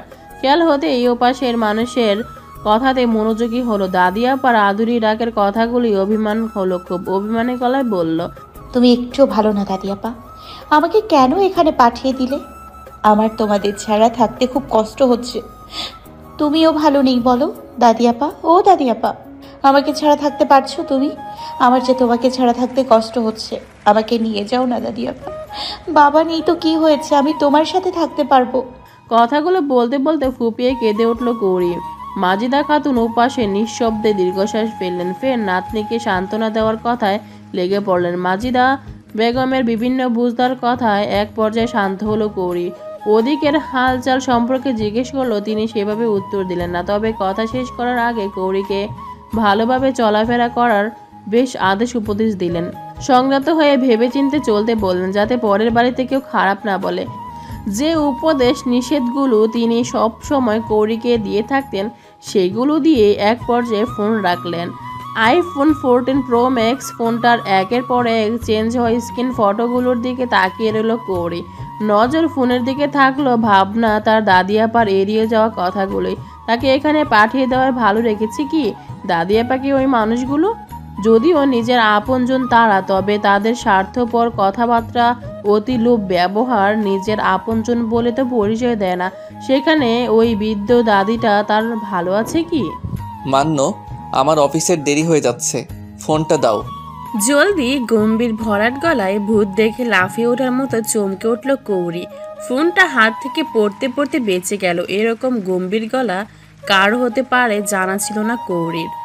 তাকে থাকতে দেওয়া রুমের দরজার সামনে থেকে গলার শটটা আসছে। তড়িৎ গতিতে রুমের আশেপাশে কই মান্যতা আপু তো কোথাও নেই। কাল বিকাল থেকে সারা রাত মান্যতা নামে আপুটা ছিল তার কাছে, বিদায় আপুটা সম্পর্কে একটু জানাশোনা হয়েছে তার। কিন্তু মান্যতাকে কোথাও না দেখে ফোনটা নিজে গিয়ে দেবে কি না ভেবে পেল না। তার মধ্যে নিবান আবারও ডাকলো মান্যতাকে, তবে এবার গলায় কিছুটা শান্ত তবে গম্ভীর। মান্য। নিশ্চয়ই মান্যতা ভিতরে নেই, না হলে তার এক ডাকে সাড়া দেবে না, এটা হতেই পারে না। তাই গলার স্বরটা নরম করে রুমে যে আছে ফোনটা নেওয়ার জন্য তাকে উদ্দেশ্য করে মান্যতাকে ডাক দিল সে। ফের মান্য ডাকটাই উঠে দাঁড়ালো কৌরি, চঞ্চল পায়ে এগিয়ে গেল ফোনটা দেওয়ার জন্য। পর্দার ফাঁক থেকে ফোনটা বাড়িয়ে দাঁড়িয়ে রইল কৌরি, অথচ ফোনটা ধরল না কেউ। ক্ষীণ সময় পার হওয়ার পর কথা বলতে উদ্যক্ত হলো কৌরি, তার আগেই ছু মেরে হাত থেকে ফোনটা নিয়ে ধপাধপ পা ফেলিয়ে কেউ চলে গেল। আশ্চর্য হলো কৌরি, মনে হলো ফোনটা নেওয়ার অপেক্ষার জন্য তাকে অপেক্ষা করে সুদ নেওয়া হলো। অদ্ভুত মানুষ তো।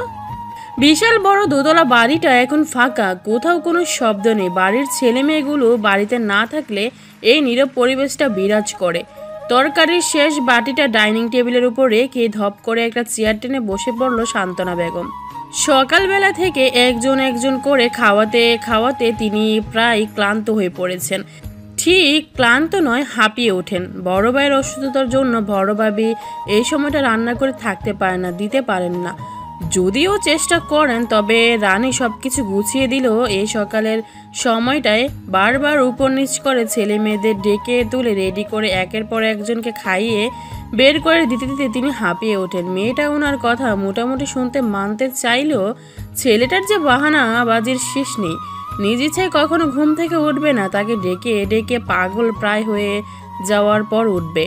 ক্লাস 4-এ পড়া ছেলে এখনো নিজে একা ব্রাশ করবে না, নিজ হাতে খাবে না, সমস্ত কাজগুলো নিজে করবে না। তিনি করিয়ে দিতে গেল অজুহাত আর বাহানার শেষ নেই। আর খাওয়ার বিষয়ে তো বাহানাবাজিতে সুপার এক্সপার্ট, একেবারে ডিগ্রিদারি।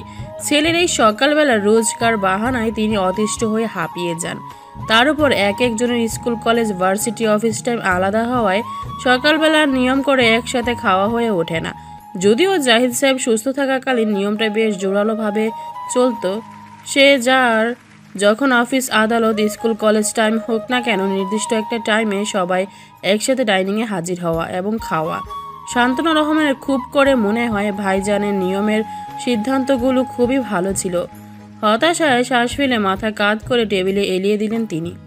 কি রে, ওভাবে টেবিলে মাথা লাগিয়ে শুয়ে পড়ছিস কেন? ক্ষুধা লাগছে, খেয়ে নিবি তো, নাকি শরীর খারাপ লাগছে? নিহারিকা বেগমের কথায় মাথা তুলে বসলেন শান্তনা রহমান, বললেন, শরীর খারাপ নয়, আর ক্ষুধার জন্য শুয়ে পড়িনি। আমার ওই বাহানা বাস ছেলেটা বাড়িতে নেই, তাই ভেবে একটু শান্তি করছি। ওভাবে বলিস কেন? ও একটু চঞ্চল, তবে আমাদের বাড়ির আশেপাশে অন্যান্য ছেলেদের মতো অত শত মাত্রাধিক দুষ্টু তো নয়। তোমার মাত্রাধিক ধৈর্য, তাই তোমার কাছে ওর দুষ্টামিগুলো মাত্রা ছাড়া মনে হয় না বুবু। কিন্তু আমার অত ধৈর্য সহ্য নেই, তাই আমারও অত শত সহ্য হয় না। কি জ্বালানটা জ্বালায় সারাদিন, দেখেছো? ছেলেটা না হয় যদি আরেকটা মেয়ে হতো, কিছুটা শান্তি থাকতে পারতাম। ওর জন্য মাঝে মধ্যে আমার দুনিয়াদারি করার ইচ্ছা করে না। জাহিদ সাহেবকে খাইয়ে খাবারের এঁটো পাত্রগুলো নিয়ে আসতে চলতি পথে কথা হলো দুজাইয়ের। ছোট জায়ের বিরক্ত মাখা কথাগুলো শ্রবণ করতে করতে রান্নাঘরে ঢুকলেন নিহারিকা বেগম, বললেন, বাড়ির মধ্যে তো দুই একটা ওরকম না থাকলে চলে না, তাই বলি তুই যা বলিস অতটাও না।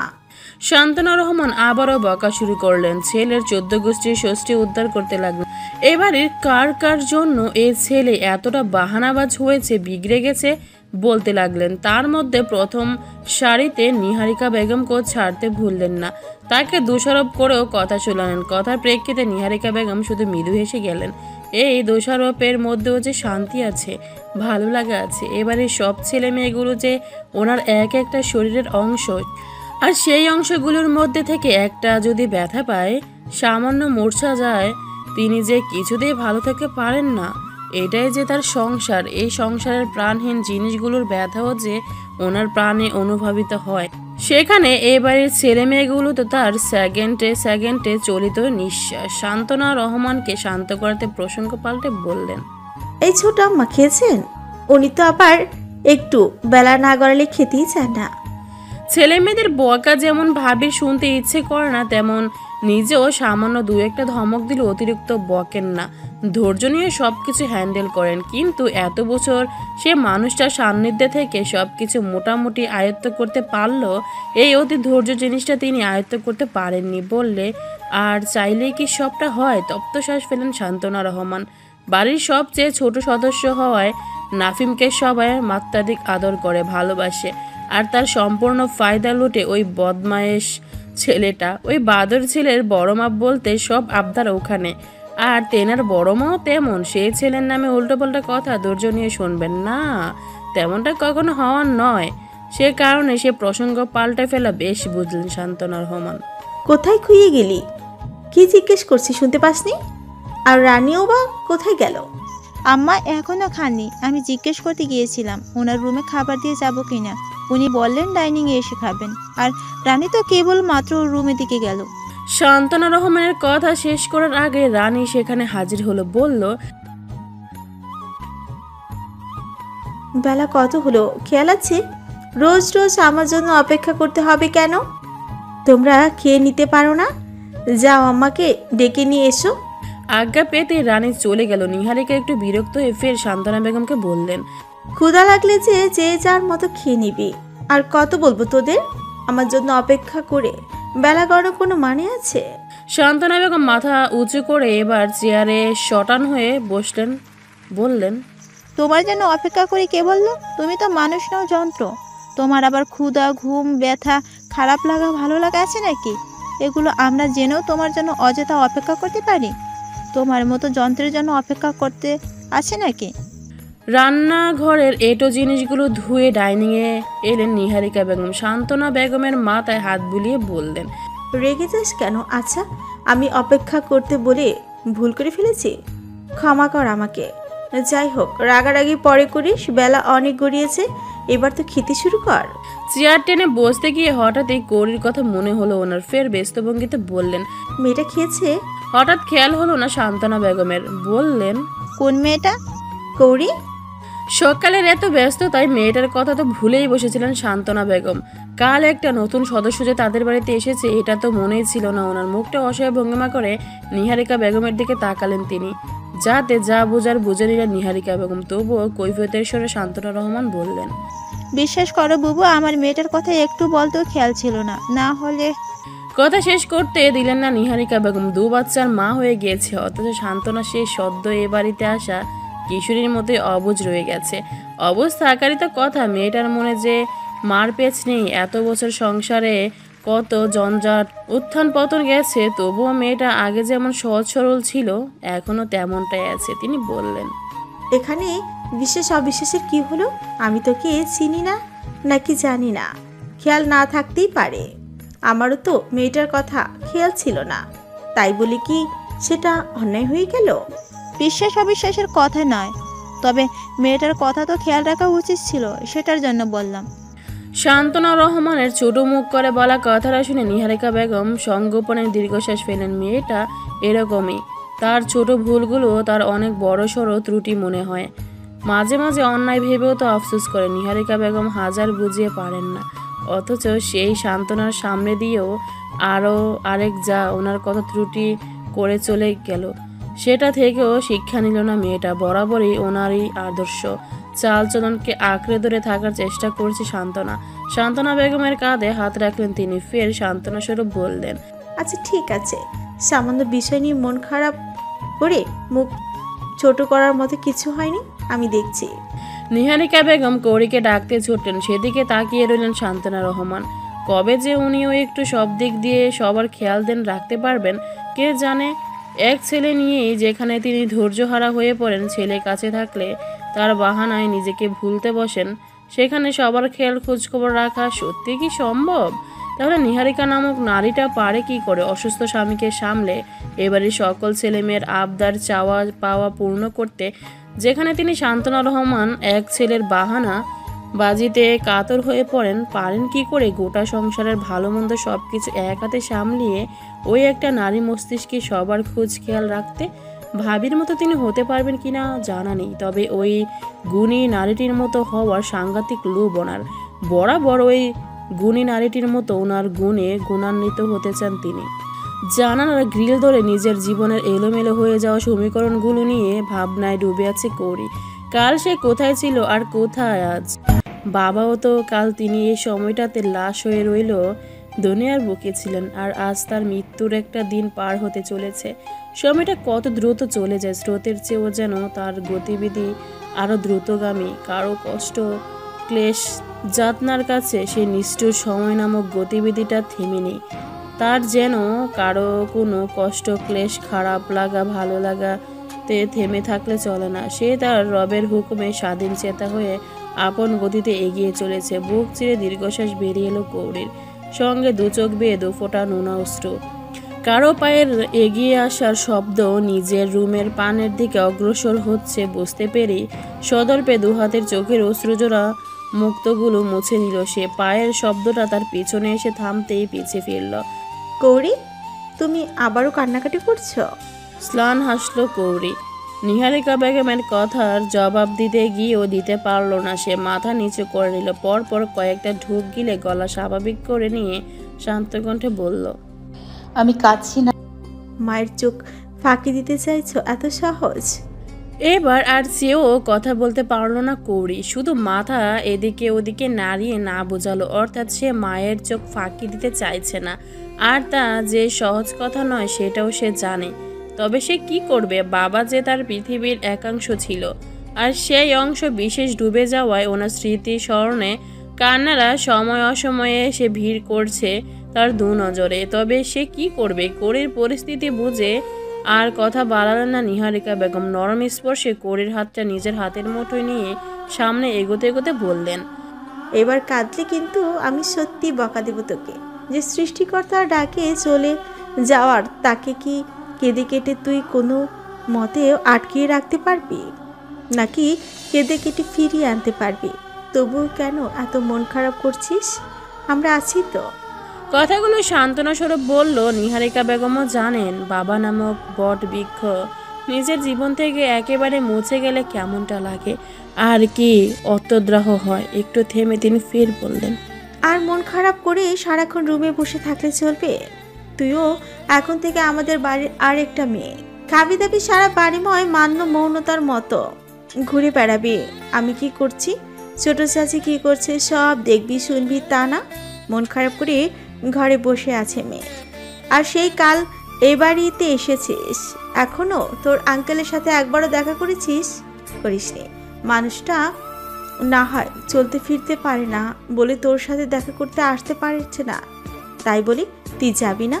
আমাকে কতবার বললো নিহারিকা মেয়েটাকে একবার আমার কাছে নিয়ে এসো, জানিস তুই?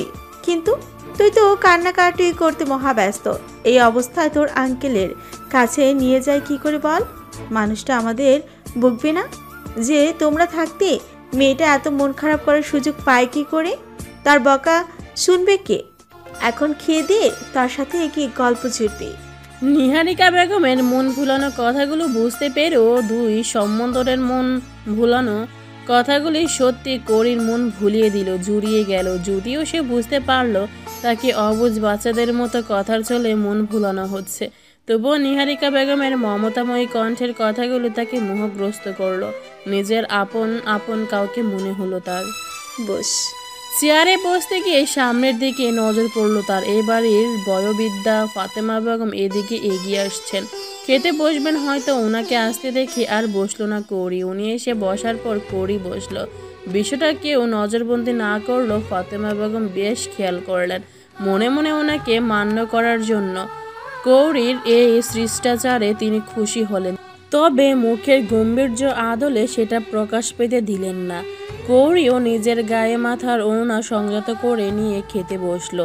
যেটা বরাবর দাদি আপা শিখিয়ে দিয়েছেন। যেভাবে সে নিজেও চলতে চায়, তবে একটু এদিকে সেদিক হলেই যে দাদি আপা রাগ করতেন। আজ তিনি কাছে নেই বলে ওনার নিয়ম নীতিগুলো আরও বেশি বেশিভাবে স্মরণে পড়ছে। দিবা দাদুমণি কোথায়? সে খেয়েছে? ফাতেমা বেগমের কথায় দীর্ঘশ্বাস ফেলেন নিহারিকা বেগম। শাশুড়ি মাকে ঠিক কি বলবেন ভেবে পেলেন না। সান্ত্বনা রহমানের গালে চিবানো খাবারও ধিমে হয়ে এলো।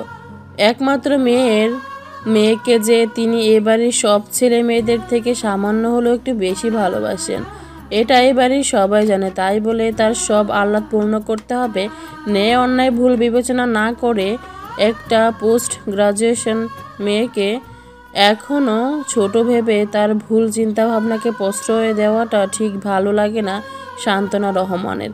এর জন্য তো তিনি ননদের চোখের বালি। তিনি এখন বাড়িতে নেই, তাই কিছুটা হলেও স্বস্তিতে দিন কাটাচ্ছেন। দিবা মেয়েটা খারাপ এটা তিনি বলছেন না, মেয়েটার মাথায় ভুলভাল চিন্তাগুলো ঢুকিয়ে দিয়ে তাকে খারাপ ভবিষ্যতের দিকে এগিয়ে দেওয়া হয়েছে।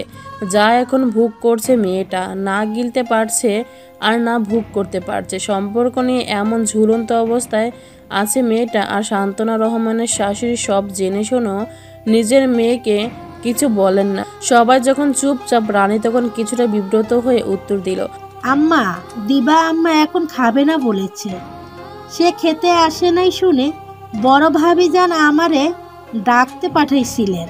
তার দরজায় শব্দ করতেই বলল বিরক্ত না করতে, তার সময় হলে সে ঘুম থেকে উঠে খেয়ে নিবে।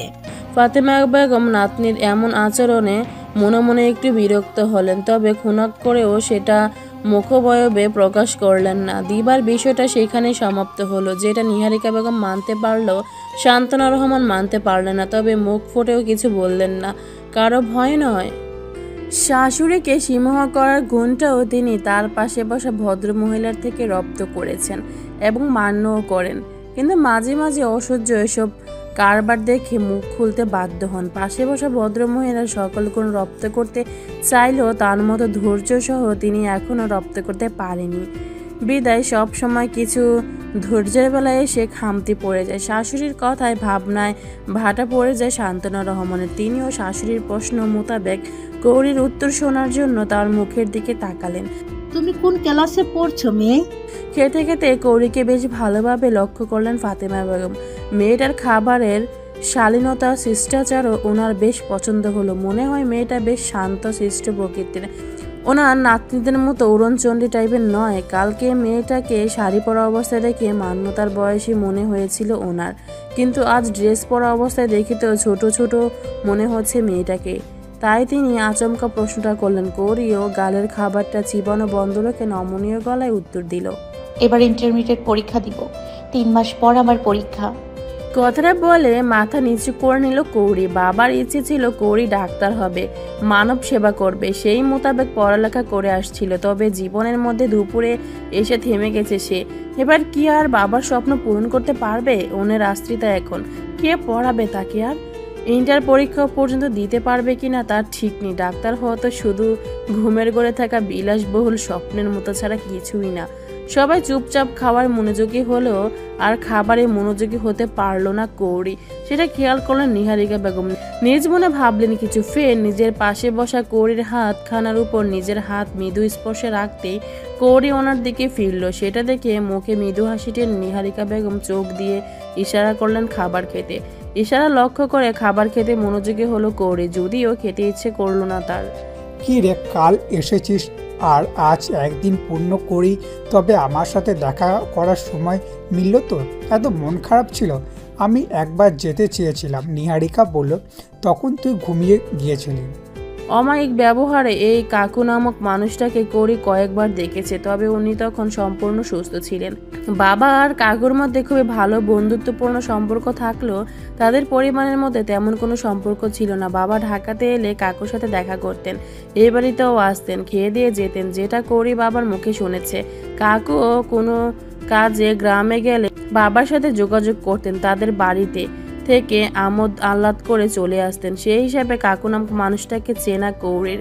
তবে ওনার অ্যাক্সিডেন্টের কথা শুনে বাবা এসে গেলেও কৌরির তারপর আর কাকুর সাথে দেখা হয়নি কখনো। কি রে, এখনো মন খুব খারাপ? কিন্তু কি আর করার আছে আমাদের বল, সবাইকে তো একদিন যেতেই হবে সেই পথে, কারো যে ছুটকার নেই সেই পথ থেকে।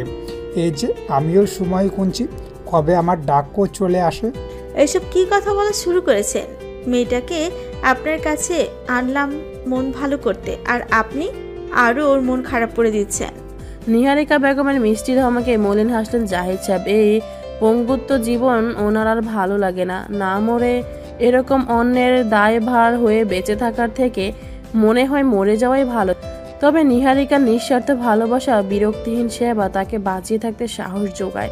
তবে নিজেকে মাঝে মাঝে নিহারিকার বোঝা মনে হয় ওনার জন্য নিহারিকা একদণ্ড ফুরসত নেই, কোথাও যাওয়ার শান্তি নেই, নিজেকে খেয়াল করারও জোটুকু পর্যন্ত নেই। নিহারিকা বেগমের রাগান্বিত মুখের দিকে তাকিয়ে বললেন, তোমরা সত্যি কিছুই মানতে চাও না নিহারিকা।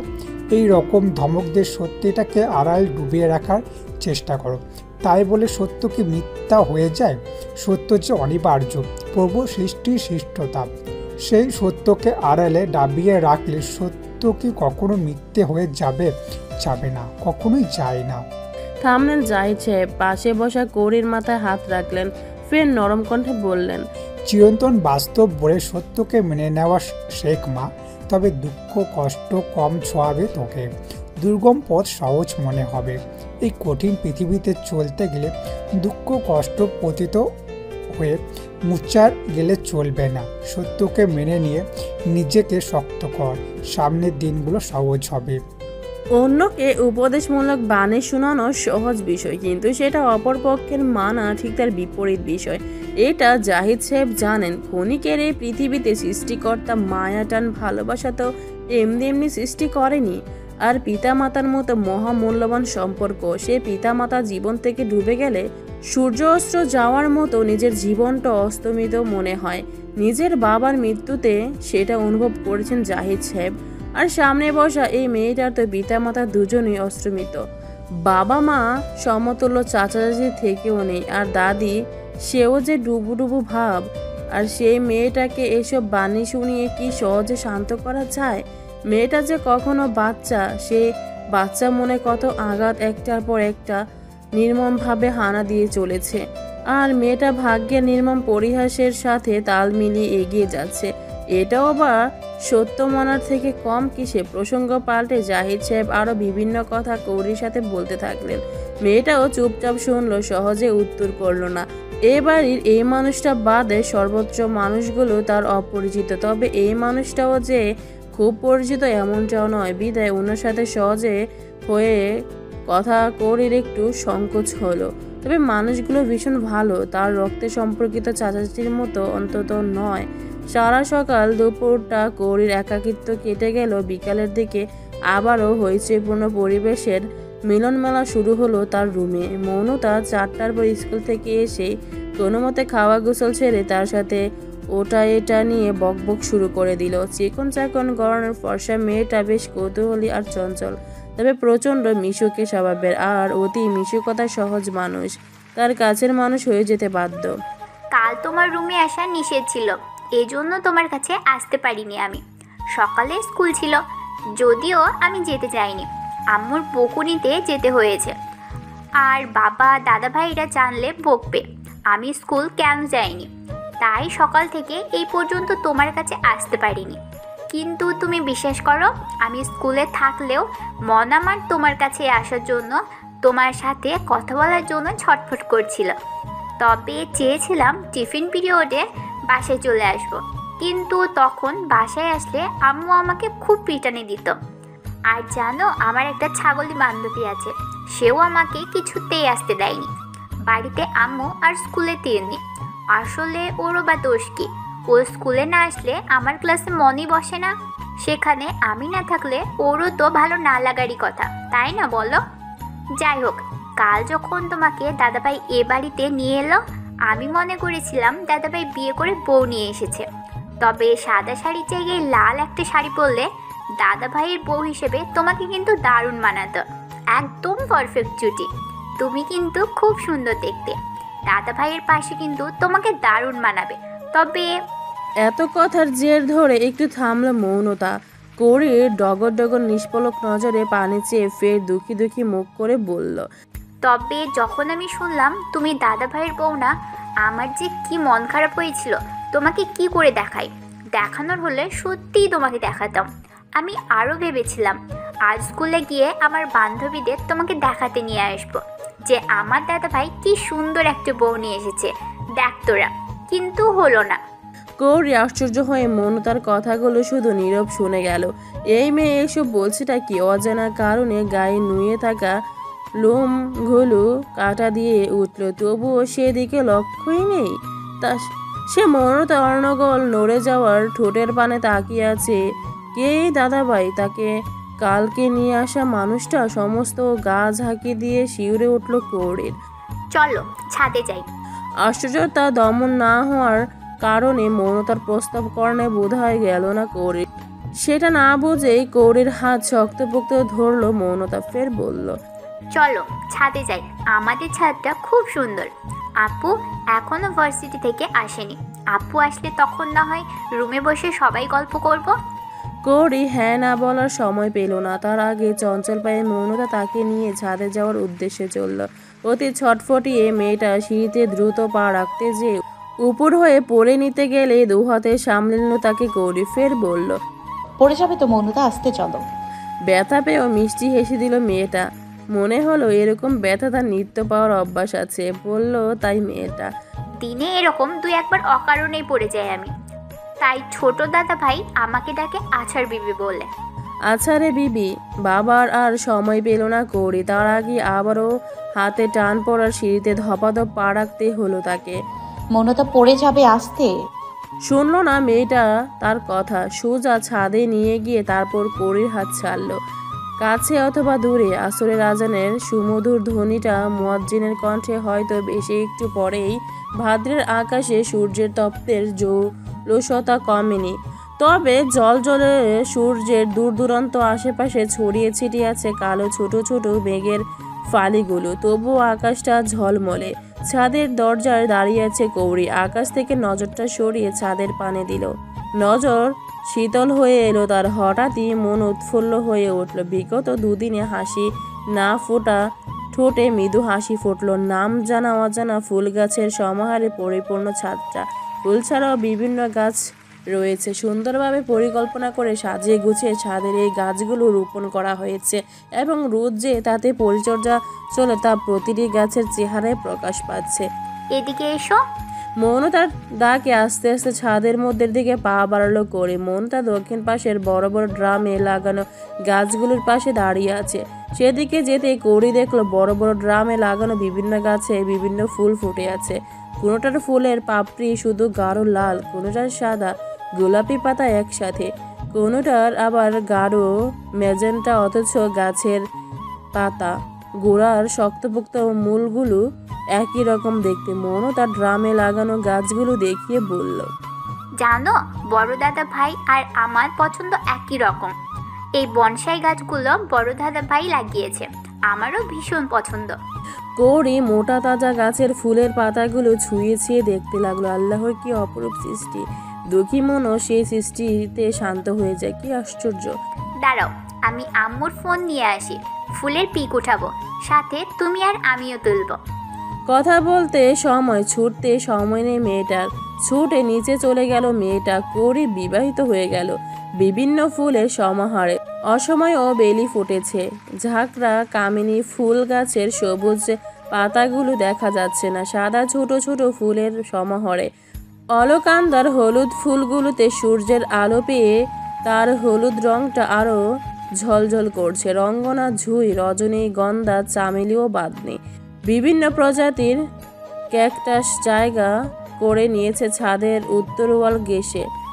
সাদা, কালো, লাল, খয়েরি, হলুদের গোলাপ গাছের অভাব নেই। আরও বিভিন্ন গাছ, ফুল হোক বা ফুল ছাড়া, যা কৌরির নাম জানা নেই।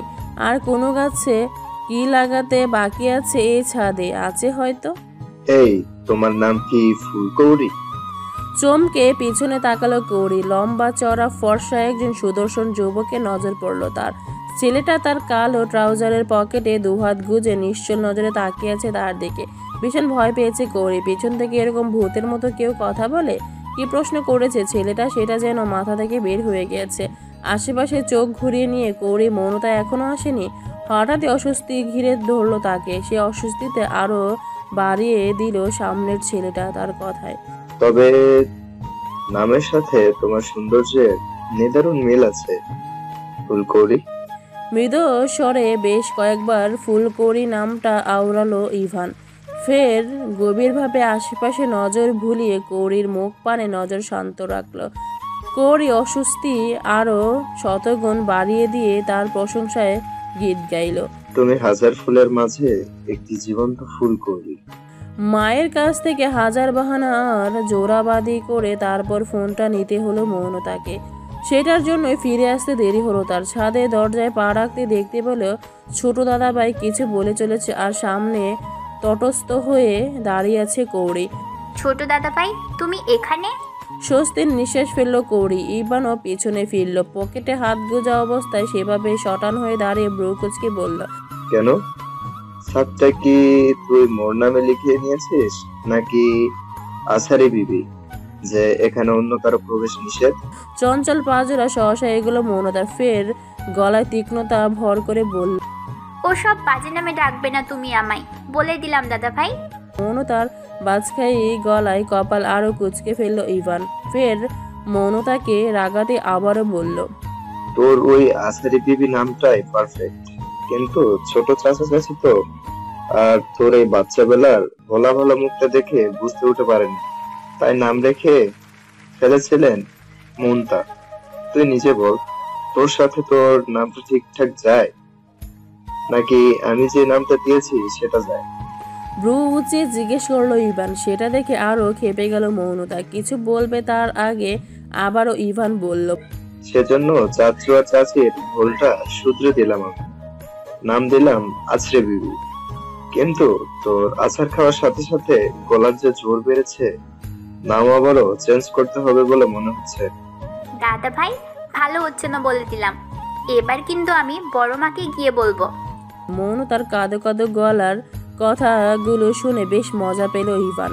মেয়েটাকে খ্যাপাতে যা লাগে না, আর তার কথায় খেপে যায় মেয়েটা, এটাতেও আরো বেশি মজা লাগে তার। ঠোঁটে তীক্ষ্ণ হাসি ফোটালো ইভান। ফের বলল, বাবা, তা তোর বড়মার ভয়ে আমি কোথায় গিয়ে লুকাবো সেটা তো বলে দে, তাহলে আমার সুবিধা হয়।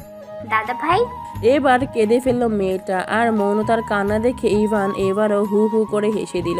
আশ্চর্য হয়ে দুই ভাই বোনের ঝগড়া দেখে গেল কৌরি। এত বড় একটা ছেলে হয়ে এক কুচকি মেয়ের সাথে কিভাবে পায়ে পা লাগিয়ে ঝগড়া করো, আশ্চর্য। এখন আবার মেয়েটাকে পা দিয়ে হু হু করে হেসে চলেছে, কি অদ্ভুত। মৌনতার দিকে পা বাড়লো ইভান। সামনাসামনি গিয়ে দাঁড়িয়ে মৌনতার চোখের পানি মুছে দিতে দিতে বলল, আচ্ছা ঠিক আছে, তোর নামটা না হয় আছারি বিবি রইলো, চেঞ্জ না হয় করলাম, তবুও তুই এরকম গলা বাজিয়ে কাঁদিস না। লোকে দেখলে আমার আর নাম চেঞ্জ করা লাগবে না, তারাই তোর নামের বদলে কান্দন বিবি বলে ডাকবে। অতিরিক্ত রাগে এবার ইভানের পেটে ধাক্কা দিয়ে ধুরে সরিয়ে দেওয়ার চেষ্টা করলো মৌনতা। যদিও শক্তপোক্ত বলিষ্ঠ দেহের ইভানকে 1 ইঞ্চিও নড়াতে পারল না। সেটা দেখে ইভানের পেটে দুহাত চেপে দিয়ে ছাদের দরজার সম্মুখে ঠেলতে ঠেলতে নিয়ে গেল মৌনতা। যদিও ইভান সেটা নিজে যেতে গেল না, না হলে চিকনা চাকনা মৌনতার ক্ষমতা নেই তাকে 1 ইঞ্চিও লড়ানোর। ঠেলে ঠুলে দরজা পর্যন্ত নিয়ে যাওয়ার পর মৌনতা অভিমানী স্বরে বলল, তুমি খুব খারাপ, তুমি আমার দাদাভাই নও, তোমার চেয়ে বড় দাদাভাই ভালো। সে আমাকে কত সুন্দর করে ডাকে, তোমার মতো বাজে নামে ডাকে না। হঠাৎই নিভে গেল ইভান। মৌনতার কথার উত্তর দিল না। কিছু সময় মৌনতার মুখের দিকে তাকিয়ে থেকে চুপচাপ সিঁড়ির পথ ধরল। যদিও সে জানে মেয়েটা এমনি এমনি কথাগুলো বলেছে, তবুও ওদের বড় দাদাভাই যে ওদের কাছে খুবই প্রিয় এটা তো ইভান জানে। তবুও কেন বারবার বলে তার সামনে। দুপুরে স্কুল থেকে ফেরার পর মায়ের ধমকের জন্য বাধ্য ছেলের মতো খেয়ে দিয়ে ঘুমাতে হয়েছিল নাফিমকে।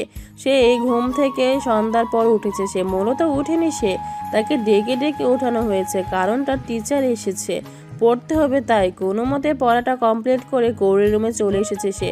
ফুলকৌরিকে তার কত পছন্দ, অথচ সারাদিন একবারও তার সাথে দেখা করতে পারেনি সে। স্যারের কাছে কত বাহানা দিয়ে তারপর আসতে পেরেছে। ফুলকলি, আজও কি তোমার মন খারাপ? বিকালের তোলা ফুলের পিকগুলো কৌরিকে দেখাচ্ছিল মৌনতা। হঠাৎ নাফিমের গলার সুরে দুজনে মাথা উঁচু করে তাকালো। কৌরি কিছু বলার আগে মৌনতা বলল, ওই ফুলকৌরি কি? ওর নাম শুধু কৌরি। কতবার বলেছি তোকে? আর কৌরি আপু তোর বয়সের কত বড় হয় তুই জানিস? নাম ধরে ডাকছিস কেন?